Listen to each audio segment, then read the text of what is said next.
Hello, and welcome to the AAMFT podcast, your all-access pass to the latest news, developments, and thought leaders in the world of systemic therapy. We strive to relate, educate, and innovate, one episode at a time. I'm your host, Dr. Eli Karam, and we're brought to you by the American Association for Marriage and Family Therapy. Our podcast explores topics that relationship-based therapists care about. In addition to featuring unique conversations and interviews with established experts, our show provides information and education on direct practice and emerging trends in the MFT profession. For more information, please visit us at aamft.org. Thanks for listening and enjoy the show.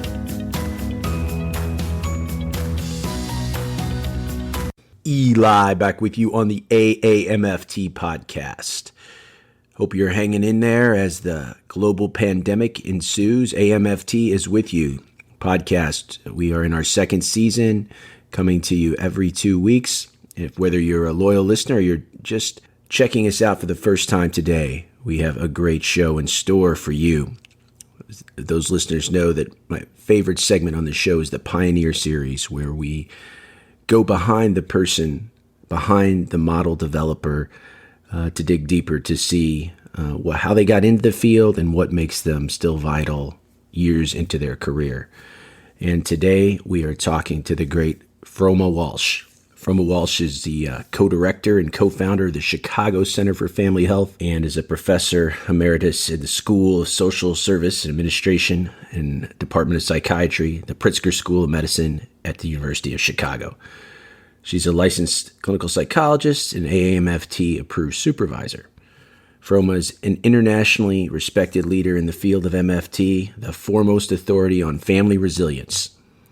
She developed a resilience-oriented, community-based practice approach to strengthen families in crisis, those with major trauma and those experiencing loss, in disruptive transitions, things like separation, divorce, and facing the challenges of persistent multi-stress conditions, illness, disability, economic hardship. Her research-informed family resilience framework is widely applied in intervention and prevention efforts, and her approach addresses developmental, systemic, cultural, and spiritual influences in suffering, healing, and resilience. She's a frequent speaker at AAMFT events, and I couldn't be more happy to have her on the show today. Some great stories that she's never told before, and then we are going to come back and tell you more about what AAMFT is doing for you to support you, the systemic therapist out there during the COVID-19 pandemic. Okay, I am pleased to be joined here on the AAMFT podcast by she really only needs one name, Froma. That is the Froma Walsh family therapy pioneer. And as you know, if you've been listening to the podcast, one of my favorite parts of the show is interviewing pioneers. And Froma has really had a footprint in so many aspects of the field. When you think of names or words like resilience and spirituality and integration, these are all things we'll touch on in the interview today, and things Froma has really been associated with throughout the career. But the first question always, Froma, is how did you get started in marriage and family therapy, or wanting to be a clinician to start with? What is your origin story? Well, it could start many places in the stream of life. I was a psychology undergraduate major at Berkeley, but I thought I was going to be a neuroscientist, although we called it physiological psychology at that time, because I was fascinated with the brain. And interestingly, it was the pioneers in neurophysiology at that time that found with rats that if you put rats into enriched environments and then you looked at them after death, the ones in enriched environments had actually changed their brain structure and had much more enriched environmental experience, if we can think about that for rats. However, for graduate school, I was in the class that had John F. Kennedy come and speak. And then with his assassination, I decided to go into the Peace Corps. which was really probably the most profound experience of my life. I worked in community development in Morocco and worked with in a women's center for young girls and women who and Peace Corps had this crazy idea that by our presence as young American women, that the young women would want to become um, modern like us. And what we found, obviously, was that the families didn't consider us good examples at all. Here we were, single young American women without chaperones, living together, and they did not want What this. year are we in now? Just to give Oh, us something in the timeline. Yes, when you were in the sure. Peace Corps. That was 1964. So I was in the first group of women that was sent. We were called Morocco 3, and we were really very much on our own at that time.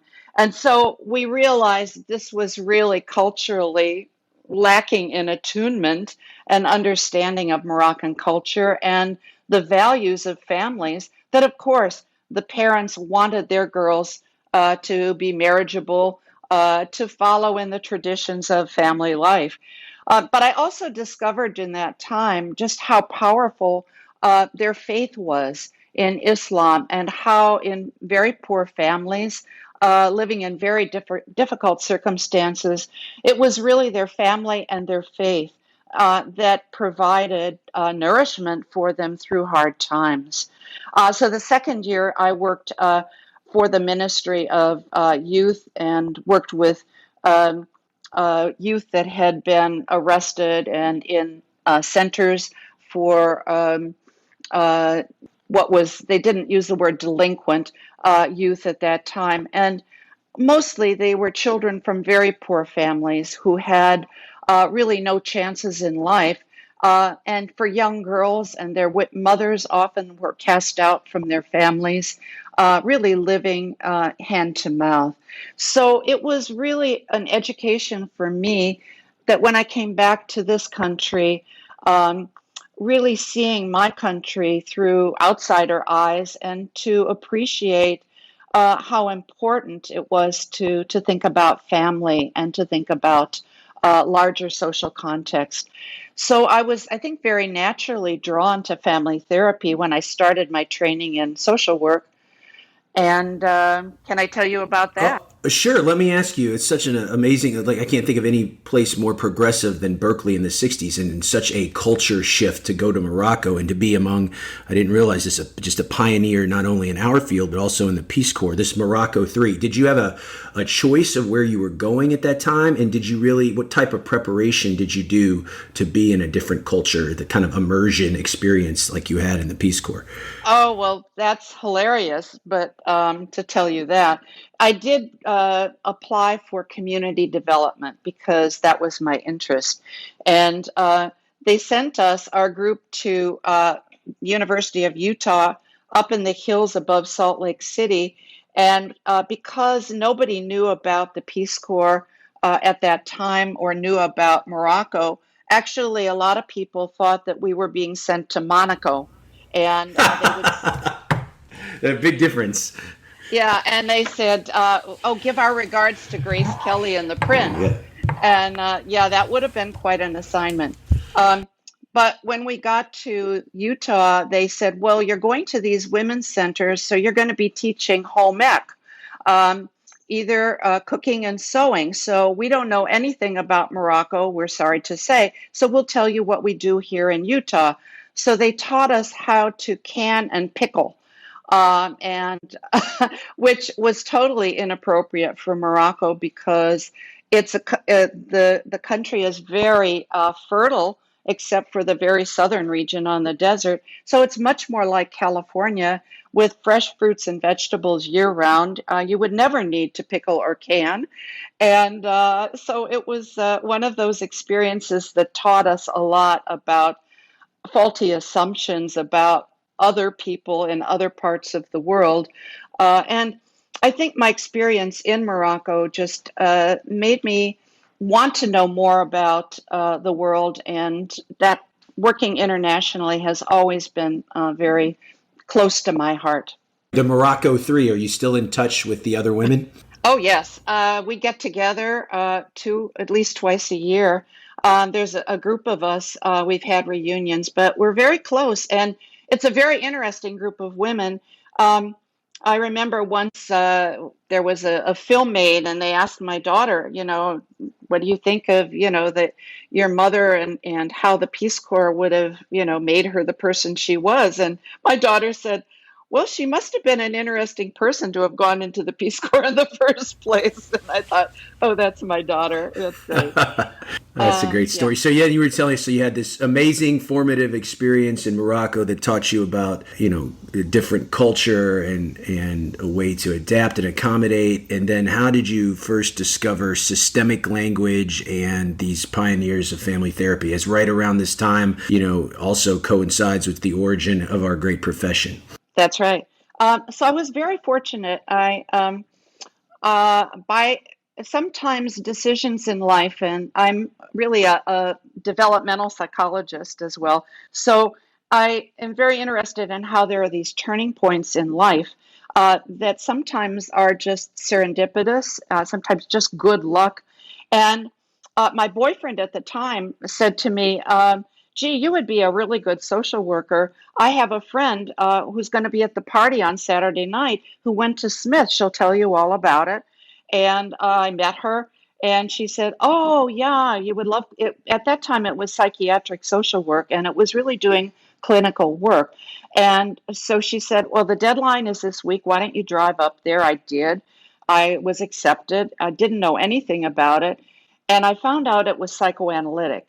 And that just completely went against every bone in my body. I just was strength based always. And but I was fortunate to be placed in New Haven at in the Department of Psychiatry in this experimental inpatient unit called T1. And my first supervisor was Carol Anderson, who became my lifelong dear friend and colleague. And I was also blessed that the other student at that time was Monica McGoldrick. So we just, we became kindred spirits immediately. We went to lunch, sat down, talked about our interest and noticing issues of loss in the cases that we were working with. And Monica had a boyfriend that died right at that time, and my mother was critically ill right at that time. So that also became a foundational experience in our interest in following systemically, developing a systemic model for working with loss and seeing how it spreads through families. Yeah, but the field at this time was very psychoanalytic based, especially a program like Smith and a social work program. So you all, a series of kindred spirits, just kind of started to kind of inductively know how to work with families based on your clinical experience in that unit. Well, luckily, the unit was a milieu therapy unit based on an English model that combined individual therapy, group therapy, family therapy, and multifamily groups. This was in 1968. And the very first day that I arrived on the unit, not only did I see my first family supervised by Carol, but I went to my first multifamily group meeting where there were about 35 people in the room, and I couldn't tell who were the therapists, who were the social workers, and who were the families, and who were the patients. So it was a great experience, and it was. We used to talk about flying by the seat of your pants when you worked with a family. Um, but we had excellent supervision at that time from Nia Norton, who worked with Theodore Litz, who was one of the foundational people in psychiatry working with schizophrenia. And I think it just seemed natural to me. But my experience was on T1 that the families went to the group meetings and it was standard. So you weren't selecting out certain families because they're more disturbed and you need family therapy, which was a terrible framing. But rather, this is the way we work. We involve families at the beginning. We help orient you. We recognize the discharge from the hospital is going to be stressful. And so we want to support you and the patient through that period of time afterwards. So it was very non judgmental. And it's very natural that Carol then developed psychoeducation, family psychoeducation, which was really based on those principles of family support, family education, and not pathologizing the family. So when we think of the history of family therapy, and we think of major mental illness, schizophrenia is tied highly to it. And you mentioned Theodore Lids, Teddy Lids, and this idea of the family. In many cases, the concept of the schizophrenogenic mother, family communication causing major mental illness. At the time, I mean, did you believe that in your clinical experience? How did you, someone, that is known as a feminist, that is known, again, for their diversity, how did you deal with that? And in addition to Monica and Carol, which are amazing people to learn from and collaborate with, who did you also look to as role models early in the field? Well, let me just say two things. One is that I think throughout my career, I've learned the most from the families I've worked with, more than, I've had mentors that have been fabulous, but it's really listening to families and learning from them that has helped me to grow as a clinician. So in that experience with families, it was so interesting that the families themselves lobbied to go from one multifamily group a week to have another one a second time in the week, because it was so helpful to them. And when we saw patients getting better and families being supported and helping with stress in the family, that really became the template for me. The second year, I went for my placement to Yale Child Study Center, which was the traditional place with psychoanalytic practice. And I was told only to see the mother, and that we couldn't have joint sessions with the therapist and the child because that would interfere with the transference to the patient. And why bother seeing the fathers? Because it was really the early mother-child attachment that made all the difference. So I just found after my first year experience that it just wasn't right. And I was drawn to family therapy. My first experience with a national figure in the field was Virginia Satir. Going to New York to an ortho meeting and having Virginia Satir do a 3-day workshop was life-changing for me. And I just thought, it's so refreshing. She is so caring and respectful of families as well as the person identified as the patient. I just knew family therapy was a home for me. And interviewing all these model developers on the podcast, it's like, yes, their model came from their direct experience with families in the room, and it also was influenced by their family of origin. Can you tell us a little? Obviously, you were brave and had no fear. You'd go to Morocco. You went to Berkeley. I am curious about how you were raised. You're born in Wisconsin, right? So how tell us a little bit about your family of origin and what that was like growing up and what you took from your parents and your family into your work. Okay. Well, can I weave it backwards? Let me follow myself. From New Haven, I went to Chicago and was hired to be the family studies coordinator in an NIMH schizophrenia research program. So for 6 years, I was working in the research project and doing family therapy and teaching family therapy. And I was very concerned that we didn't know anything. We were making a lot of assumptions, like that crazy assumption that it's a schizophrenic mother that causes schizophrenia. This was a psychoanalytic setting I was working in. And so I said, we need to see normal families in the community, because how do we know when we see distressed families that it isn't that they've been struggling with a young adult who's had serious difficulties for many years? We don't, it's faulty to assume that it's the family that caused it. So when I wanted to see normal families, my colleagues said, Why bother? All families are more or less dysfunctional. And there was just this pejorative use of diagnostic criteria to label every family as dysfunctional in one way or another. And it was I started to think you wouldn't even recognize strengths in a family if you saw them. They'd all be interpreted as deficits. So this kind of reinforced my desire to go back and get a PhD in psychology and human development at the University of Chicago and to study normal families, which meant they weren't clinical. No patient, there was no identified patient in the families. They were just everyday families.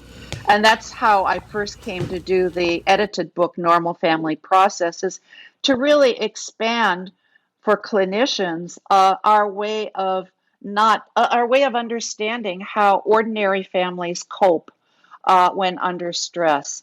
And that takes me to my own family, if you want to hear a little bit about that.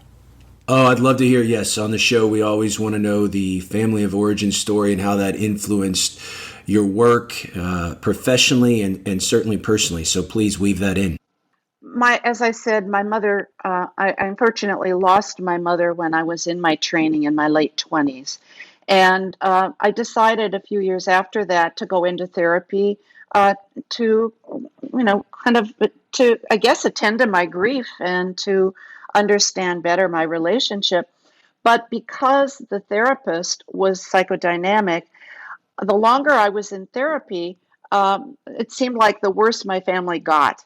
And I that catapulted me to move over to Northwestern to the Family Institute, where I was then teaching family therapy, and I was working with um,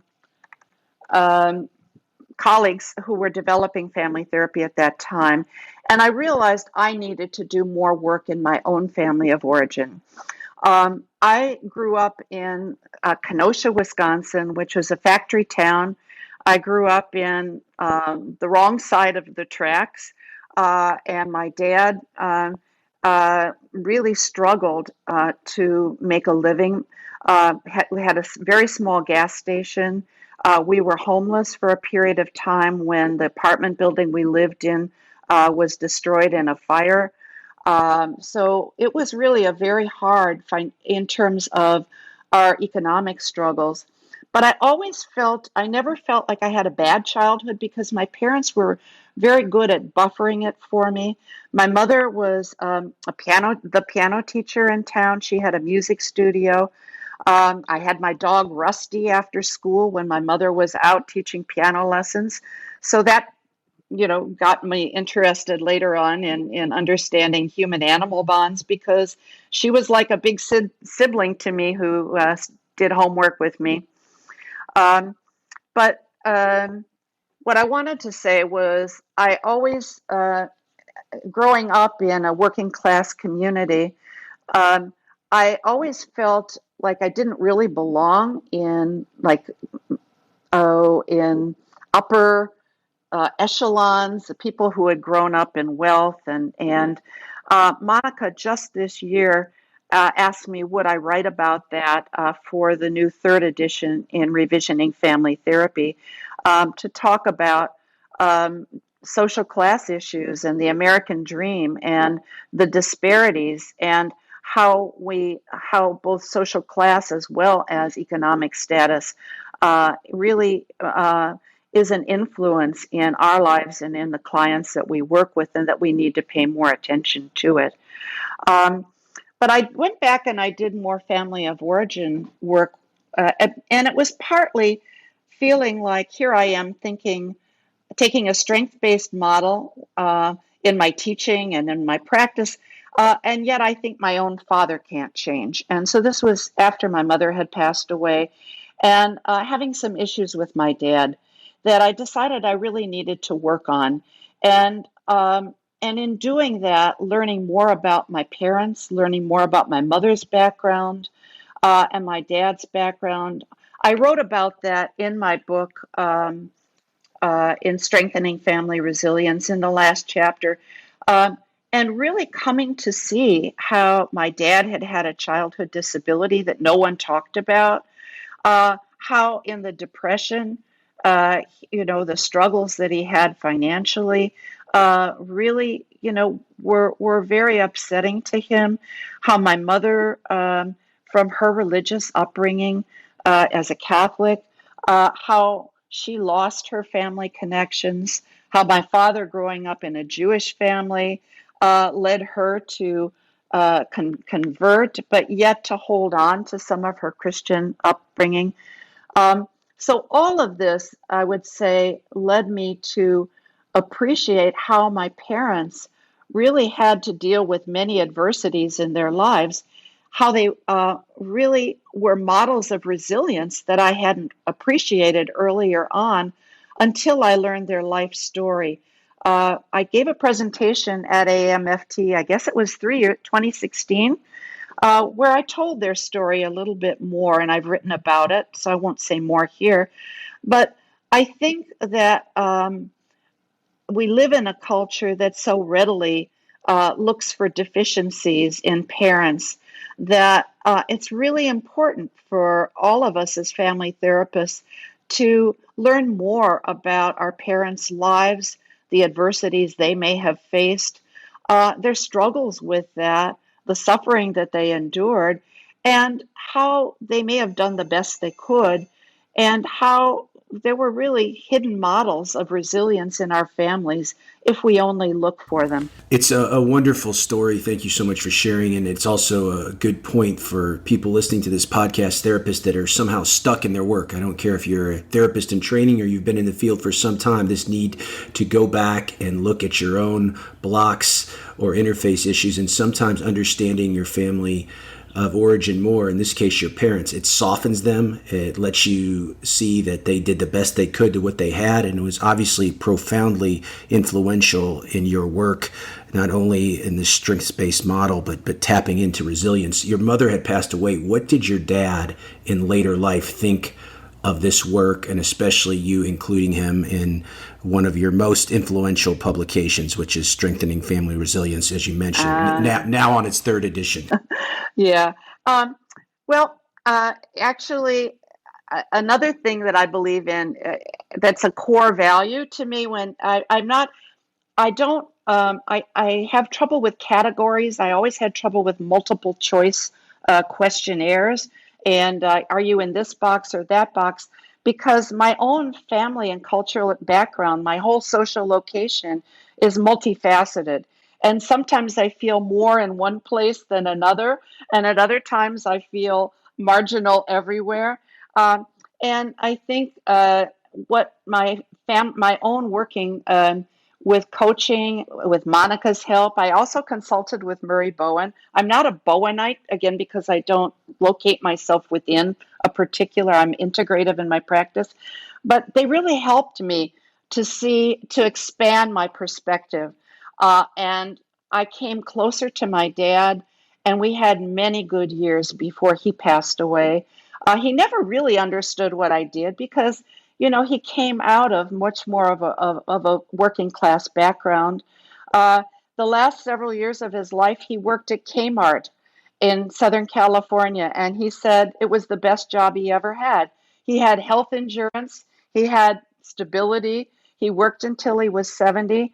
And then this man who, as a child, was considered a crippled child, did not have a normal life as a child, couldn't start school till he was 11, uh, faced ridicule and everything else. What did he do in his later life? He volunteered for the Shriners Hospital for Children, which had been called Hospital for Crippled Children. I mean, this is such a beautiful example of not only his resilience, but of his rising above his own pain and suffering to make a difference, to do something that brought joy into children's lives and helped make them better. And it's just like he didn't know that I wrote about him in later life as after he passed away. I know I would have his blessing. I'm not sure he'd be embarrassed by it, but when he passed away, I first kept like this little transistor radio to remember him by because he was kind of broken down and he had a lot of kinks in him. It's a good And metaphor. no, but when I later opened up his suitcase, he had all these awards for all of the volunteer work he had done. And I put away that the broken transistor radio, and I put up his awards because, I really was inspired by him, and I really came to honor him. Yeah, it's a beautiful story in the book. If people have not read it, it's a staple in many MFT training programs. But if you haven't read Strengthening Family Resilience, that chapter that Froma speaks about is a beautiful tribute to her dad and her family of origin. So much of so I love talking to you. So much of clearly what you're passionate about is reflected in your life experiences. We could do a whole podcast just on family resilience. Also, one of the things you're known for, which, as you said, an integrationist, is integrating spirituality into family therapy, which I think is one of your amazing contributions to the field. Tell me how you got to that point. Well, um, funny thing that even though my mother did her best to make sure I went to Sunday school and was confirmed in Judaism, because she married into a Jewish family, and really, she was she was always more deeply spiritual and ecumenical. She was not only a pianist but an organist, and used to be invited to play at all the Christian churches in town, and I would go with her. And I always thought that they all had something really valuable and deep. And then going to Morocco and having the experience of Islam, I just came through it thinking that these are all really uh, pathways to wisdom and to living with a moral compass and an ethical regard for life. So I didn't think religion was important to me, uh, but I thought that we needed to broaden our way of thinking systemically beyond biopsychosocial to think of spirituality as another dimension of human experience. And people like Lorraine Wright, my wonderful colleague, was writing about that and talking about how suffering invites us into that spiritual domain, no matter how we practice it or don't practice it.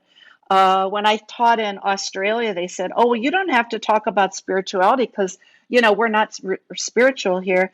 And I said, "Well, how do you talk about meaning and compassion and fulfillment?" She said, "Oh, that's nourishment."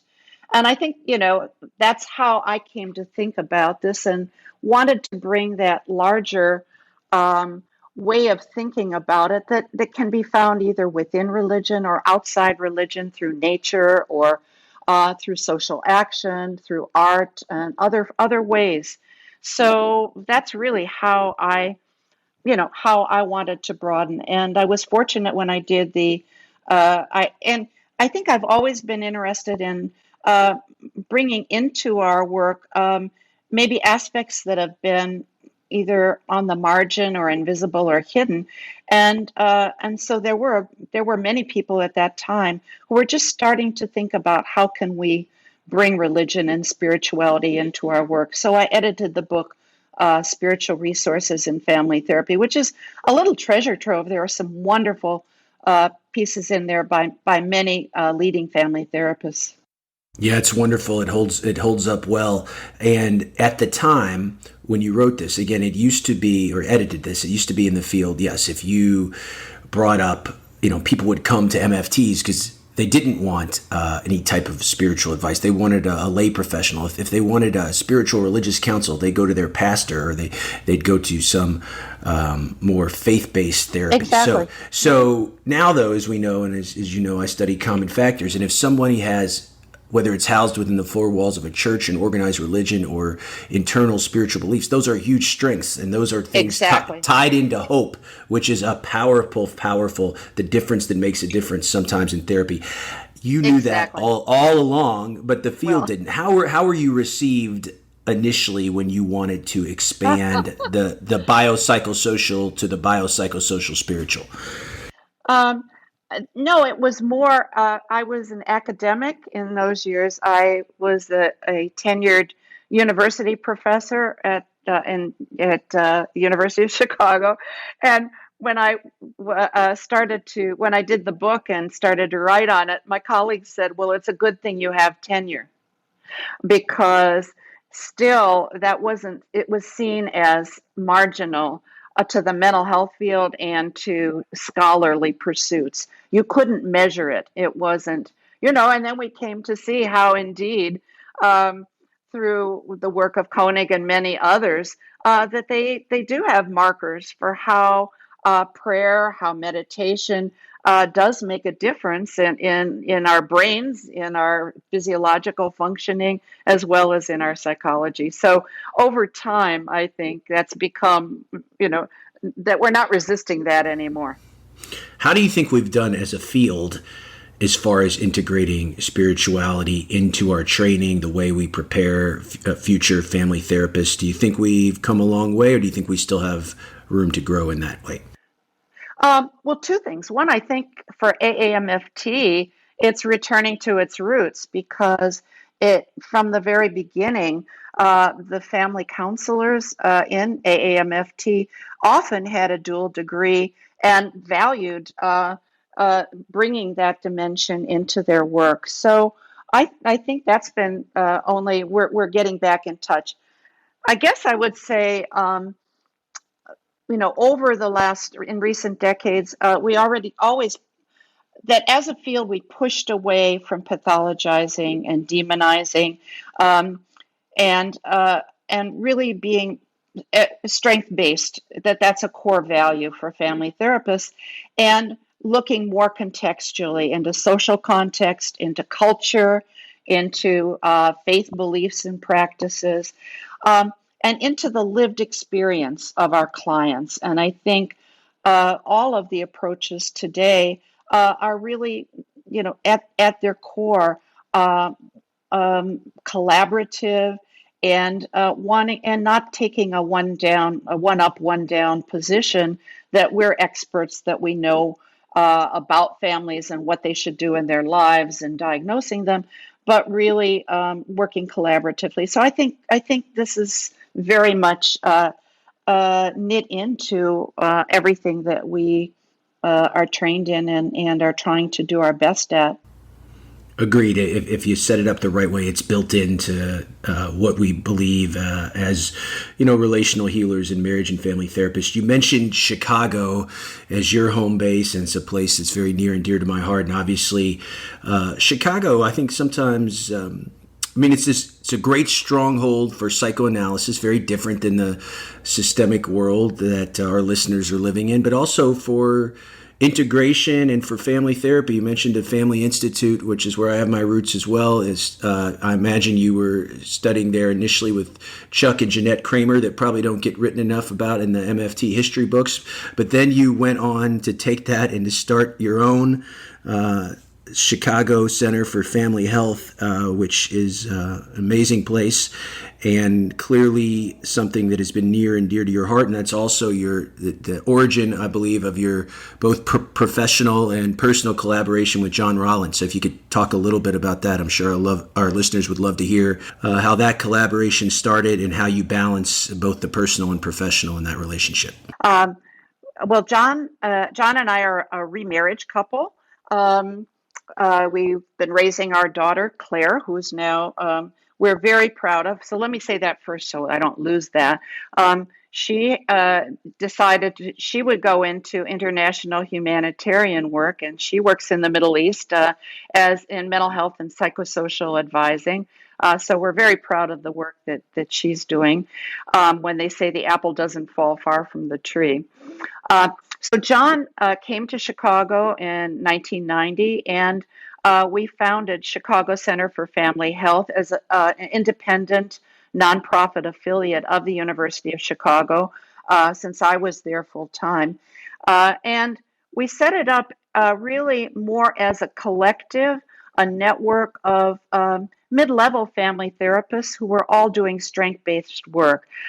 So Jane Combs and Jill Friedman, Mary Jo Barrett, Michelle Shankman, Mona Fishbane, many of the people who work in very different ways, but all share the core values of strength-based collaborative practice and a very strong commitment to social justice and working with families that are underserved.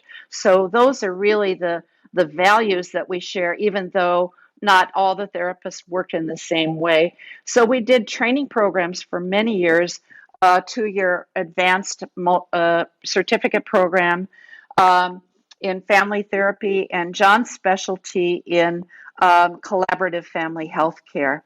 And over the years, things have the field has changed, and we've now been there for 27, 28 years. We increasingly we're doing community-based projects where we would be contacted to use a resilience-oriented model for working with populations that were experiencing some type of adversity. John was doing projects with cancer, cystic fibrosis. He did couples groups, and so it was doing training and capacity building. For instance, couples groups called Resilient Partners when couples were dealing with multiple sclerosis. I did projects with loss and then more in the community. I've been a consultant many years in New Orleans to Tulane program. We did, I think I wrote about it in our book in a family process article, but increasingly we worked with refugees who came to Chicago and weren't going for mental health care because they did not want to get diagnosed with a mental illness with PTSD and the DSM diagnosis. And so we were asked to set up family-based, resilience-oriented experiences that would be healing and therapeutic for them in the community. So we did that with Bosnian refugees, then with the following year with Kosovar refugees. And then John led the project with AFTA therapists in Kosovo over the next 5 years, developing resilience-oriented family and community approaches to recovery in that war-torn region.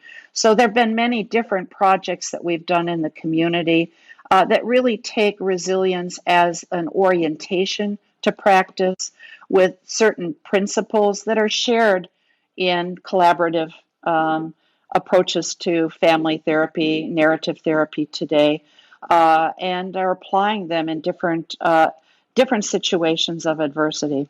Yeah, I love listening to that story because it's taking what we think of family therapy as this very micro thing within the family system, and what you and your collaborations with John have done has taken this in a more macro family therapy into internationally, into different communities, into larger systems. It really is a beautiful way to see what we think of goes on in a therapy room, take it to a community level, which I'm sure was by design. Talk about your how you balance the personal and professional, being married to someone who is so integral to your professional identity.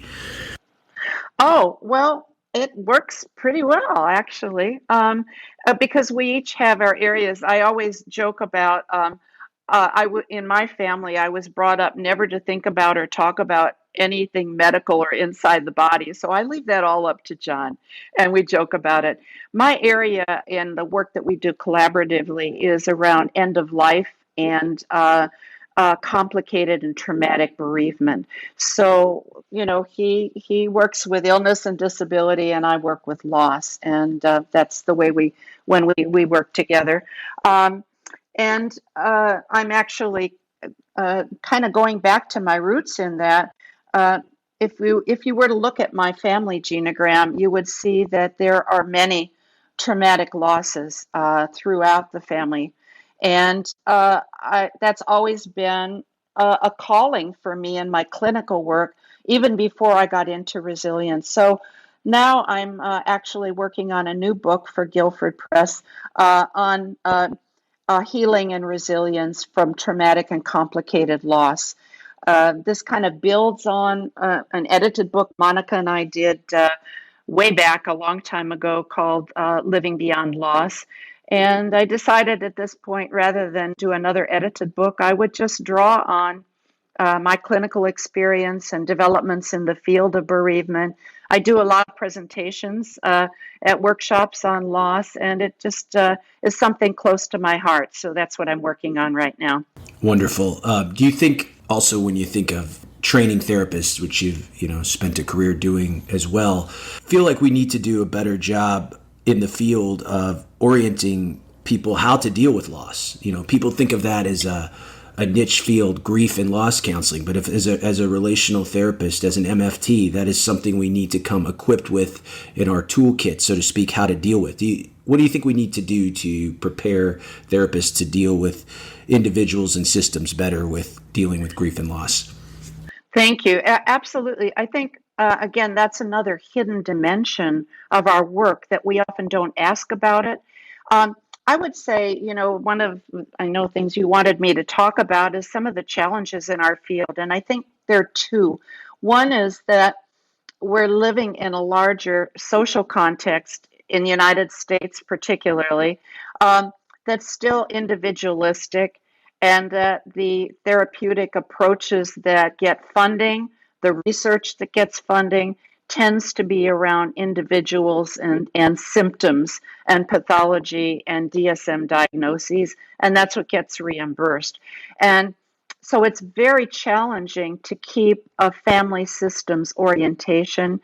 And I think the important thing is that it isn't just about who's in the room, but it's really it's the template, it's the paradigm that we carry in our heads when we're working with an individual. That they're part of a system, and we need to ask about that.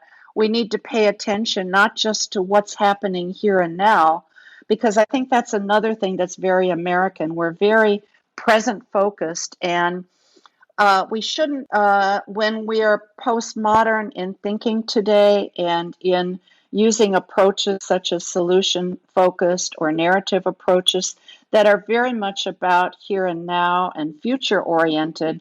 I'm very much working in that way, but we shouldn't throw out the baby with the bathwater, in meaning we shouldn't throw out understanding what they have experienced in the recent past and in the distant past that is bumping up against the struggles that they're facing right now, that we need to address that. And oftentimes that goes back to the work Monica and I first did, where we were noticing that there was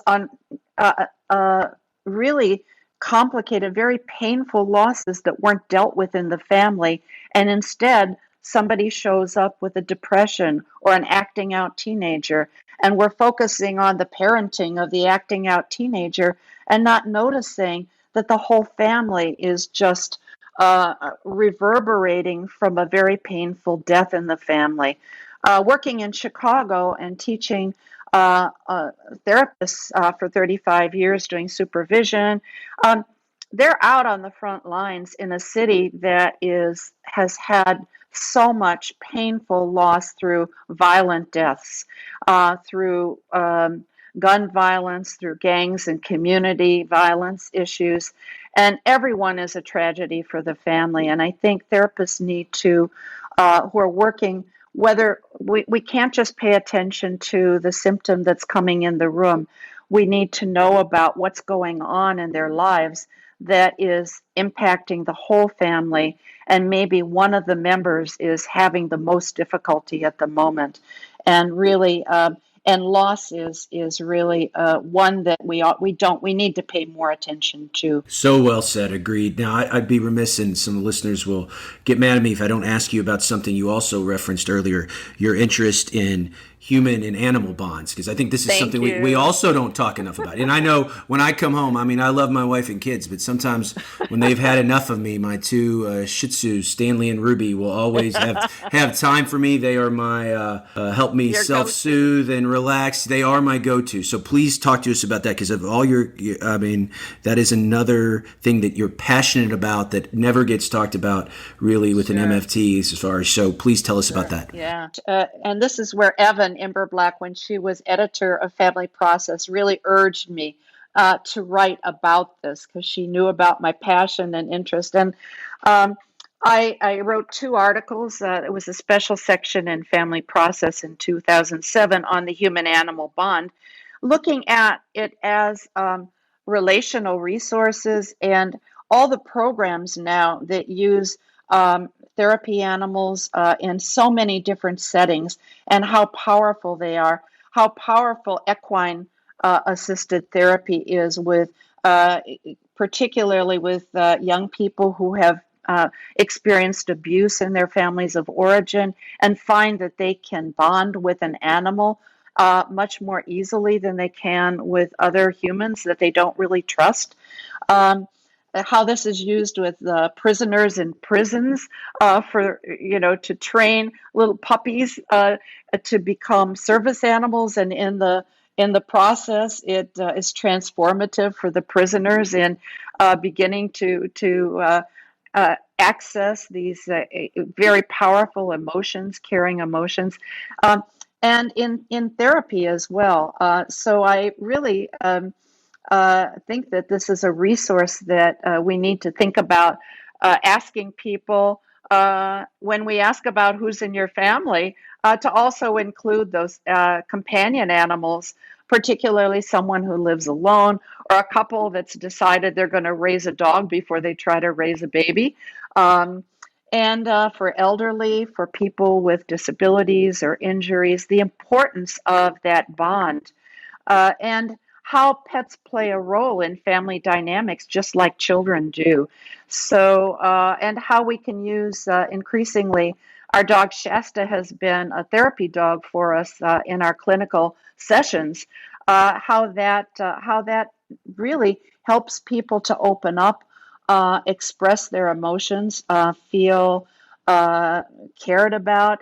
It's really a very powerful, untapped experience that uh, that I hope becomes more of a resource in therapy. Yes, I can tell you from personal experience as somebody that has these. No, they're 2 years old now, sibling puppies, and I've gotten them well trained, and they are lovable. But just bringing them into the room, it takes the tension out of the air. It takes anxious people, whether they are anxious individually or about their relationship. It is a powerful therapeutic tool. So, I'm so glad, and it's clearly something you're passionate about. And it's amazing talking to you this hour. It's like you've done so much, but your passion is still there, which is another common factor among these model developers. They are as equally, I could talk to them now, and they're equally as passionate about the field and their work as they were at the very beginning. So, two questions, and they're sometimes difficult for people on this question on the show to answer because they're not done yet. They still have a lot more to do. So they're kind of two sides of the coin. What is the next chapter for you look like professionally, and then how do you want to be remembered within the field of marriage and family therapy? Well, I retired from my academic position, but I haven't retired from my passion for my career and for the field. And I think I'm. Or from writing.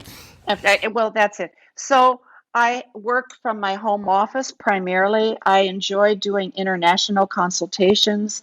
I like to learn about and support training and research and practice initiatives all over the world. People that are wanting to apply a family resilience orientation. And I want to support that. So I respond to people, I travel. Uh, I like to learn from what they're doing, always with an idea that this is not about there's one model that fits all, that there's some ideal way to have resilience or be a family. Always that qualitative research is important to understand meaning making in families, of how they are dealing with their difficult experience, and of always having to adapt both our concepts and our methods in each culture, in each social context, in different family constellations, working with LGBTQ um, uh, clients and their families, what makes sense, what works well with them.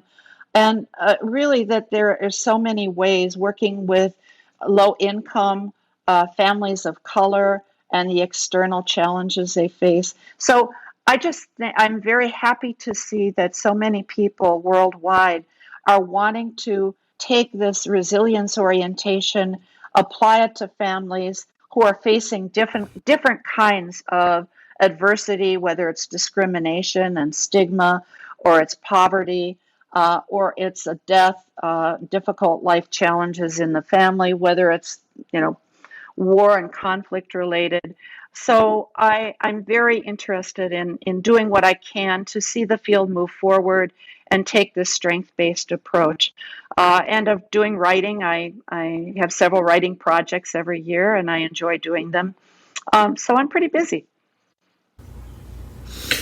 Yeah, you are certainly a great ambassador for our profession in the field of marriage and family therapy. And I can't thank you enough for this hour and your insight and your stories. Anything else you want to kind of plug or shine some light on, feel free to do it now. I think we've talked about just about everything. And I guess the main thing from an integrative standpoint, I think I value ideas and methods from many different models, and I encourage people to continue to learn and be open to different ways of working, and to listen to their families who will tell them what's helpful. Words to live by. Froma Walsh, thank you so much for being a part of the AAMFT podcast. Oh, it's my pleasure. There you have it, another great interview in our Pioneer series. Thank you, Froma Walsh. And depending when you're listening to this today, the podcast drops on May 22nd. That's a Friday. It's Froma Friday at the AAMFT because she is the latest in the At-Home series. The At-Home series is AMFT bringing you the leaders, the standard bearers in our field with their particular frame of reference and talking about how the global pandemic, COVID-19, is affecting our lives, the clients we work with, and our profession as systemic therapists. So this afternoon from 1 to 2 Eastern, depending when you're listening to this, AMFT is giving free another member benefit, and CEUs involved too. And the topic Froma is going to talk about today is love, loss, and resilience in the time of Corona. The isolating constraints of social distancing heighten awareness that love and connection are essential to thrive. We're all in this together, and our resilience is relationally nourished. More than ever, couples and families are multi-stressed, struggling, and needing help in forging resilience to grieve and adapt to the many losses, to strengthen vital bonds, and to tolerate these uncertain times. So she'll take her resilience framework and really build on things she hit on today. If you don't catch it live, AMFT, as another service to the members on their YouTube channel, has been putting all the at-home series. So you can see, actually, every single one of these people have been a guest on the podcast. You can go in the AMFT YouTube page and see in the archives over the last 2 months in the at-home series. Greats like Harry Aponte, David Snarch, Sue Johnson, Manajay Danishpur. Great series, another member benefit being part of the AAMFT. Please, we'd love to hear from you. Drop us a line. Get a hold of the AMFT at communications@aamft.org. Get a hold of me, Dr. Eli, at Dr. Eli Live. That's the Twitter handle. The Twitter handle on AMFT is at the AAMFT. If you want to send me an email, I love hearing for that. I've gotten a lot of comments lately and suggestions for future topic areas and guests on the podcast. You can send me an email at info@elikaram.com. That's ELIKARAM. We're all in this together, and until next time, my friends, stay systemic.